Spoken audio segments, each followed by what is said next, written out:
ಹೌದಾ, ಸರಿ ಸರಿ. ಹಾ ಅಣ್ಣ ಅಣ್ಣ ಅಣ್ಣ ಹಾ ಅಣ್ಣ ಹಾ ಸರಿ. ಅಣ್ಣ ತಡಪ್ಪ, ಇವ್ನ್ ಗಿಡ್ಡ ಬಂದ ತಡೆ, ಏನೋ ಕರಿತದ. ಮಾಡ್ತೀನಿ ಮಾಡ್ತೀನಿ.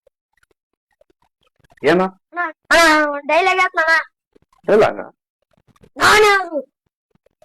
ಏ ನೀನ್ ಯಾರ ಅನ್ನೋದು ಗೊತ್ತೈತೆ, ಅದೇನ್ ಡೈಲಾಗ್ ಹೇಳ್ತಾನಲ್ಲ ಅದನ್ನ ಹೇಳ ಮೊದ್ಲ. ಅದೇ ಅಣ್ಣ ಡೈಲಾಗು. ಹೌದಾ, ಸರಿ ಹೇಳ. ನಾನೇ ಅದು ಕಾಸಪ್ಪನ ಬ್ರಹ್ಮಪ್ಪನ ಮಗ. ಯಾವ ಇವೆಲ್ಲ ನಾನೇ ಅದು ಕಾಸಪ್ಪನ ಬ್ರಹ್ಮಪ್ಪನ ಮಗ. ಹೊಟ್ಟೆ ಎಷ್ಟು ಉರ್ಸ್ತಾವ್ರೋ ಆ ಭಗವತ್ನ ನೋಡಿದ್ರೆ. ನಾನೇ ಅದು ಕಾಸಪ್ಪ ಬ್ರಹ್ಮಪ್ಪನ ಮಗ.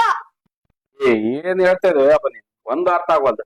ಏನ ಇವ್ನ ಏನ್ ಹೇಳ್ತಾನ ನೋಡ್ಬಾರೋ ಅಣ್ಣ, ಸಾಕಾಗ್ಬಿಡೈತಿ ಇವ್ನ ಕಾಲ. ಏನ್ಪ ಇವ್ನ ಏನ ಹೇಳ್ತಾನ ನೋಡೋಣ.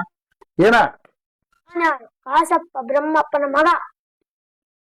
ಇವನು ಏನ್ ಹೇಳ್ತಾನಂದ್ರ ರಾಜ್ಕುಮಾರ್ ಒಂದ್ ಪಿಕ್ಚರ್ ಇತ್ತಲ್ಲೋ ಅವಾಗ ಭಕ್ತ ಪ್ರಹ್ಲಾದ, ಅದ್ರೊಳಗ ಅತ್ ಹೇಳ್ತಾನ ನಾನ್ಯಾರು ಕಶ್ಯಪ ಬ್ರಹ್ಮನ ಮಗ. ಅದನ್ನ ಹೋಗಿ ಇವನು ಕಾಶ್ಯಪ ಬ್ರಹ್ಮಪ್ಪ ಮಗ ಮಾಡ್ಯಾನ ನೋಡಿ. ಅಯ್ಯೋ ಇವ್ನ ಆ ಡೈಲಾಗ್ ಅನ್ನ ಕಾಸಪ್ಪ ಬ್ರಹ್ಮಪ್ಪನ ಮಗ ಮಾಡ್ಯಾನ ಇವನು.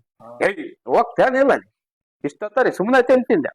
ಇಲ್ಲ ಅಣ್ಣ ಇಲ್ಲ ಅಣ್ಣ ಇಲ್ಲ ಅಣ್ಣ.